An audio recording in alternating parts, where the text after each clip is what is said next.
This arrogant CEO just fired a pregnant waitress in front of everyone, oblivious to the fact that she holds the deed to his entire empire. Watch what happens when the boardroom doors swing open and the truth finally comes out. The black SUV rolled up to the curb at precisely 11:47 a.m., 13 minutes before the start of the lunch rush at Harvest and Hearth, the crown jewel of the Meridian Dining Group's 12-restaurant portfolio.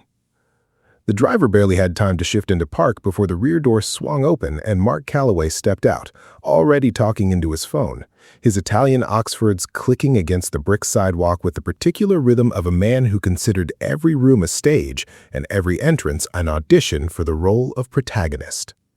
He was 38, lean in the way that suggested a personal trainer rather than genetics, with a jaw that looked freshly sharpened and eyes that scanned a room the way a general surveys a battlefield, not to appreciate it, but to identify what needed to be eliminated. He had been appointed CEO of Meridian Dining Group 6 weeks ago by the board, brought in from a corporate consulting firm where he had earned a reputation for delivering results. The board called it strategic realignment. The employees who had met him in those first few weeks called it something considerably less flattering. Mark ended his call and pushed through the front door of Harvest and Hearth without holding it for the young busboy who had been trailing behind him with a crate of glassware. The door swung back. The busboy caught it with his elbow, barely. Nobody from Mark's side noticed. The restaurant was everything its name promised: warm, exposed brick, reclaimed wood tables, pendant lights that cast pools of amber over the dining room, and an open kitchen visible through a wide archway where the smells of roasting garlic and fresh bread had been welcoming guests for 11 years. It was the flagship, the original, the restaurant that had started it all. Mark looked around the room the way someone looks around a house they intend to gut and renovate.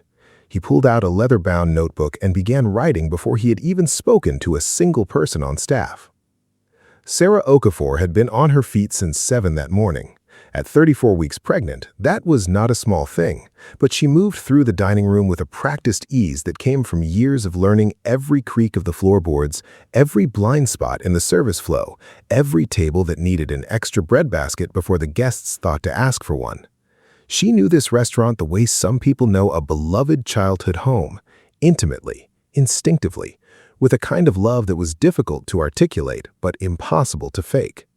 Her coworkers adored her.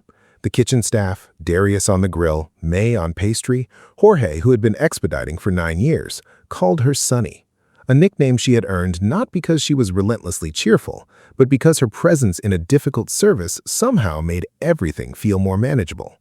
She had a gift for de-escalation, for finding the calm center of a chaotic lunch rush and holding it steady. She was, by any reasonable measure, exactly the kind of employee a restaurant needed: experienced, reliable, deeply committed, and beloved by the regulars whose names she knew, whose anniversaries she remembered, whose preferences she had filed away in the vast, quiet archive of her attention. Today, she was working a double because one of her fellow servers, Priya, had called in sick with a fever.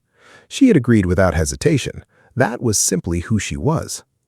She noticed the new CEO the moment he walked in. She had been briefed, as all the staff had, that Mark Calloway would be visiting the flagship this week to conduct his operational review. She had not been told he would arrive unannounced, nearly an hour before the lunch service began. She straightened, adjusted her apron, and walked toward the host stand to greet him. "Good morning. Welcome to Harvest and Hearth. You must be Mr. Calloway. I'm Sarah. Could I get you settled at a table while Chef Rivera puts together some of the—" He cut her off without looking up from his notebook. "Where's the manager?" "Tom is in the back handling a delivery issue. I can get him for you." "I don't want to be fetched for. Tell him to come out, and I'll need the last 6 months of staff scheduling, labor costs, table turn data, and reservation logs on my table in 20 minutes. He moved past her towards a foretop in the center of the dining room, pulled out a chair without asking if it was reserved, and sat down. He opened his laptop. He did not say thank you. He did not say please. He did not make eye contact again. Sarah watched him for a moment, then went to find Tom. By 12:15, the dining room had filled to 2/3 capacity. The hum of lunch conversation mixed with the rhythm of the kitchen, and the service team moved through the room in the coordinated dance that only comes from years of working together. Sarah was managing 6 tables, a number that would have been reasonable for any other server and was slightly heroic for a woman in her 3rd trimester. She moved carefully, efficiently, and without complaint. She had just delivered entrees to Table 7, a foretop of regulars, the Harrington group, who came every Thursday, when Table 9's appetizers came up in the pass. She made a decision in the half-second that experienced servers are constantly making. She confirmed Table 3's check was on its way, grabbed Table 9's appetizers, and delivered them first because the food would go cold. The 30-second delay was imperceptible to anyone in the room except one person. Mark Calloway had been watching. He had been watching everything. His notebook was half full. His expression had been darkening by degrees since he arrived, the way a sky changes before storm, gradual at first, then all at once. He waited until Sarah was on her way to the check printer for Table 3 and called out across the dining room. Not a gentle summons, a public one, the kind that carries and makes surrounding tables go quiet. "You, waitress, over here." The room shifted subtly. Conversations at nearby tables lowered. Darius, visible through the kitchen window, looked up from the grill. Tom, the manager, appeared in the archway from the back office and went still. Sarah turned to walk to his table, keeping her face neutral. "Yes, Mr. Calloway?" "Table 3 has been waiting for their check for 4 minutes. I timed it. That's unacceptable." "I apologize for the delay. I had food up in the past that needed to be. I didn't ask for an explanation. I asked for a resolution. In the hospitality industry, excuses are a sign of poor systems. Poor systems are a sign of poor management. And poor management," he paused, letting the dining room absorb the silence, "is something I was brought in to correct." Sarah held his gaze. She had been in difficult service situations hundreds of times. She knew how to hold steady, but there was something particular about being dressed down in front of a room full of guests and colleagues while 34 weeks pregnant that required a kind of composure that went beyond professional. It required something closer to grace. "All right," she said, and her voice was so even that it was almost unsettling. "I'll see myself out, but Mr. Calloway, I have a feeling we'll be seeing each other again, much sooner than you think." Mark had already turned back to his laptop. She folded her apron neatly, placed it on the edge of the host stand, and walked out into the afternoon sunlight. Behind her, Eleanor Harrington caught Tom's eye and shook her head slowly. Tom looked at the floor. In the kitchen, nobody moved for a full 30 seconds. Then Darius turned the salamander back on and service resumed, and the room found its hum again. But something had changed in the quality of that hum. Something had curdled. That evening, Mark sat in his corner office on the 14th floor of Meridian Dining Group's headquarters and dictated a memo to his assistant summarizing the operational observations from his visit to Harvest and Hearth. He used phrases like bloated labor structure, sentimental attachment to underperforming staff, and a culture of comfort that has been replaced by a culture of performance. He was satisfied with the memo. He read it twice. The next morning, he arrived at the office at 8 and spent 2 hours preparing for his first quarterly strategy presentation to the Meridian board. It was, in his estimation, an excellent presentation. He had brought in cost projections, competitive benchmarking, a proposed menu rationalization plan, and a detailed staffing restructure that he described as right-sizing for profitability. He was proud of it. He had worked on it for 3 weeks.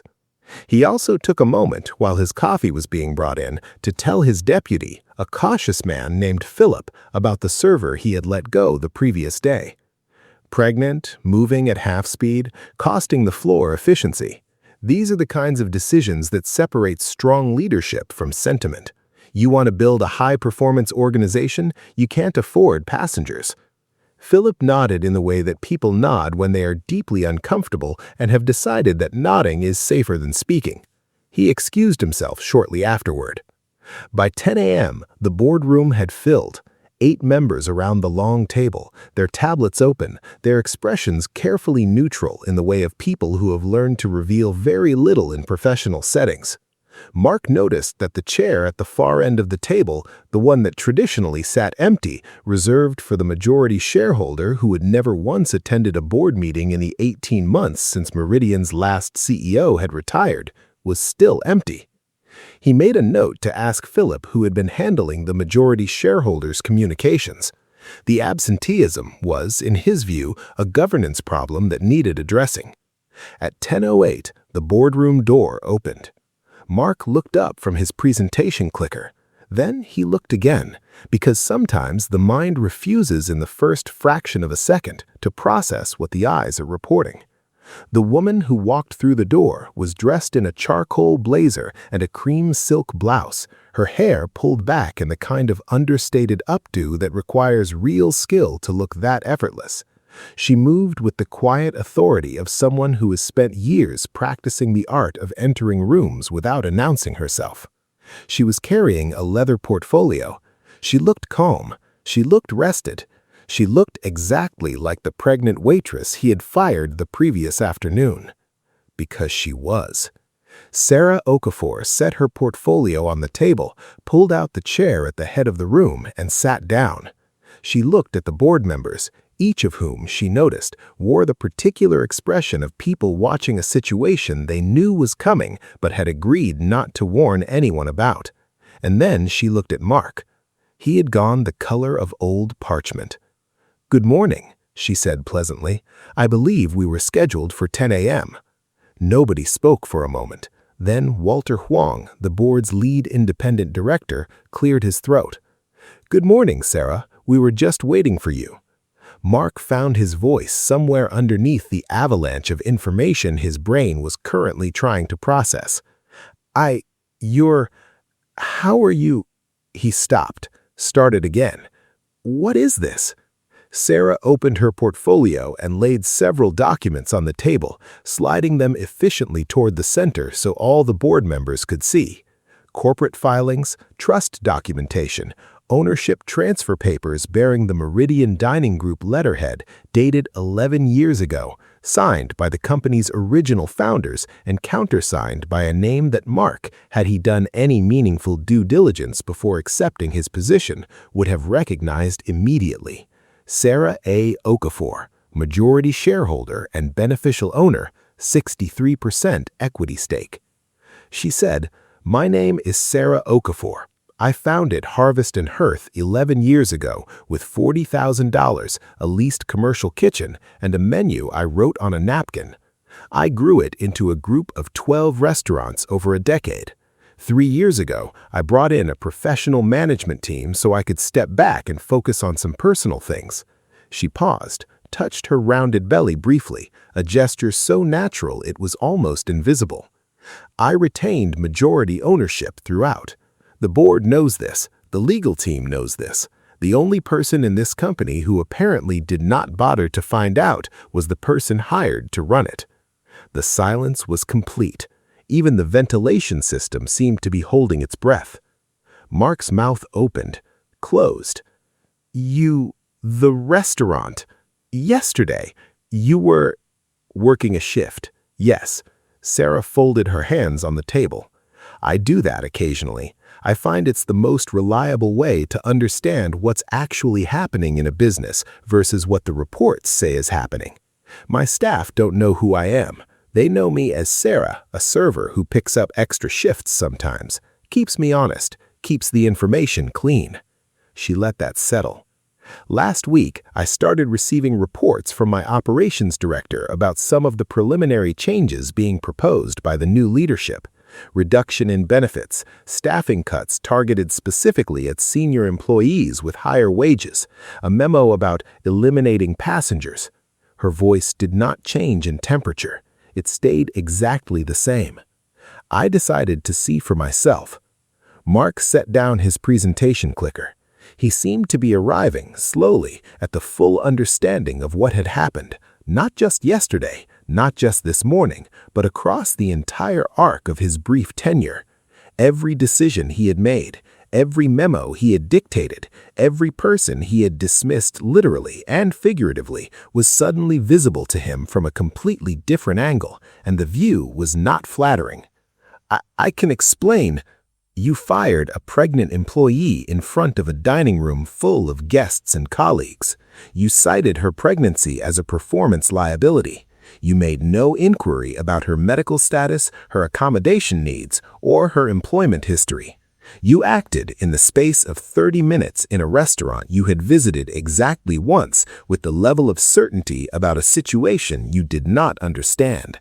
She paused. I don't need an explanation, Mr. Calloway. I need to make a decision. The decision, it turned out, did not take very long to make. Sarah had, in truth, made it in the parking lot of Harvest and Hearth the previous afternoon, while the sunlight was warm on her face and the sound of the lunch service carried faintly through the restaurant's front windows. She had made it with the same calm deliberateness with which she made most significant decisions. She gathered the relevant information, assessed it honestly, and acted without drama. The board was informed, formally and in writing, that Mark Calloway's contract was being terminated effective immediately, with the specific grounds documented as a failure of professional judgment, a demonstrable gap in organizational self-awareness, and conduct towards staff that was inconsistent with the company's stated values, and, in at least one instance, potentially actionable under employment law. Mark said very little. He had, Sarah thought, the particular deflation of a man who had structured his entire professional identity around the ability to read rooms and had just discovered that he had been catastrophically misreading this one for weeks. He gathered his laptop. He shook no hands. He left. Philip, the deputy, who had been standing near the door and had witnessed the entire sequence, later told colleagues that he had never seen a man leave a room so quietly, who had arrived in it so loudly. The weeks that followed were, for Meridian Dining Group, a period of significant recalibration. Sarah appointed an interim leadership team from within the company, people who had been with the restaurants for years and understood the culture from the inside out. She convened town halls at each of the 12 locations, appearing not in a power suit but in the kind of clothes she usually wore, sitting across from her staff with coffee and no agenda other than listening. She heard things that made her glad she had gone back to the floor. She heard about the anxiety that had rippled through the staff since Mark's appointment. She heard about the manager at the downtown location who had quietly stopped approving overtime because he was afraid of triggering a cost audit. She heard about the pastry chef at Location 7 who had been planning to resign because a new policy had eliminated the staff meal that had been a cornerstone of kitchen culture for 8 years. She took notes. She acted on them. The staff meal policy was restored within a week. The overtime approval process was revised. A new employee relations framework was developed, with input from actual employees, a novelty that generated an almost embarrassing amount of gratitude from people who had not expected to be consulted about the conditions of their own working lives. A new policy on pregnancy and parental accommodation was drafted, reviewed by Employment Council, and implemented across all 12 locations. It was comprehensive and generous, and, several employees later said, felt like a public apology to no one in particular and everyone at once. 6 weeks after the boardroom meeting, on a Thursday at noon, Sarah walked through the front door of Harvest and Hearth. She was wearing jeans and a loose blouse, her pregnancy now very visible. She had told Tom she was coming. She had not told anyone else. The reaction when she crossed the threshold was not instantaneous. It built, the way good things build. One person noticing, then another, then a ripple through the dining room and into the kitchen, until Darius appeared in the window of the pass, and May came out from the pastry station, and Jorge stopped calling tickets for the second time in 2 months, though this time for an entirely different reason. Eleanor Harrington, who had not missed a Thursday lunch since the incident, started to applaud. The Harrington table joined in, then the other tables, then the kitchen, muffled but unmistakable through the service window. Sarah stood in the middle of the dining room that she had built from nothing, surrounded by the people who had kept it running, and she felt, with a clarity that she knew she would remember for the rest of her life, that this was what power was actually supposed to feel like. Not the borrowed authority of a title or the blunt instrument of a termination letter. Something older and more durable.